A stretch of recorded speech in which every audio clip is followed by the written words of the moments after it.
Quelques kilomètres à peine séparent l'aéroport international d'Entebbe de l'aéroport militaire construit dans les années 1960 par les Israéliens. Pour les membres de cette délégation de Juifs de France, la visite des lieux du raid légendaire est une sorte de pèlerinage, un devoir de mémoire. Le frère de Francis Kaufmann, Jacques, et Diane, son épouse, faisaient partie des otages français libérés avant l'opération israélienne. Il y a de l'émotion parce que je sais ce qui s'est passé. Pour mon frère, finalement, et ma belle-sœur, quand ils racontent, c'était une aventure pour eux. Bon, à parler des moments très durs qu'ils ont vécu, là, ils se sont même posé la question si vous devez rester ou pas, mais ils avaient peur de se faire descendre. 3 otages israéliens périssent dans l'échange de tirs. Le 4e otage, Dora Bloch, est hospitalisée à l'hôpital Mulago de Kampala. Elle sera assassinée de sang-froid par les sbires du dictateur ougandais Idi Amin. Le docteur Kimala Nsubuga est alors chargé d'identifier le corps de la victime. Avec les policiers, j'ai trouvé, reposant sur le dos, le corps calciné de la dame.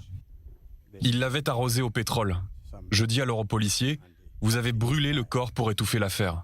Une semaine après, des gars débarquent chez moi, des soldats. J'ai décampé. Ils voulaient vous tuer ? Bien sûr. La piste d'atterrissage, les traces de balles sur les murs de la tour de contrôle, les cicatrices des combats. Tout y est, comme figé dans le temps. Pendant des années, les relations entre les deux pays se sont cristallisées autour d'un homme, Idi Amin, et d'un événement, ce qui s'est passé ici en 1976. Pour l'un des fils d'Idi Amin, le despote déposé en 1979 était naïf, l'ami obsédé d'Israël, l'ennemi juré d'Israël. Le début de la fin, c'est l'humiliation de 1976. Pourquoi les Ougandais commémoreraient-ils un raid qui a coûté la vie à une vingtaine de leurs soldats ? On est dans un pays où, manifestement, les gens admirent Israël. Aussi pour un épisode qui a ridiculisé l'Ouganda. Les Israéliens ont été capables de venir chercher ici les leurs. La défaite d'Idi Amin n'est pas celle de l'Ouganda, disent ceux qui se considèrent eux-mêmes victimes du tyran. Pour eux, la mémoire est avant tout un acte de foi. Nous qui vivons dans la crainte de Dieu, savions que c'était mal. Les Israélites sont les enfants de Dieu. Même Idi Amin le savait.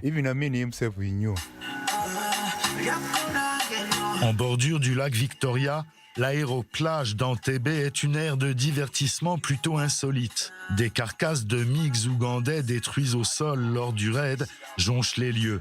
L'effigie de Yoni Netanyahou trône parmi les leaders panafricains de l'époque.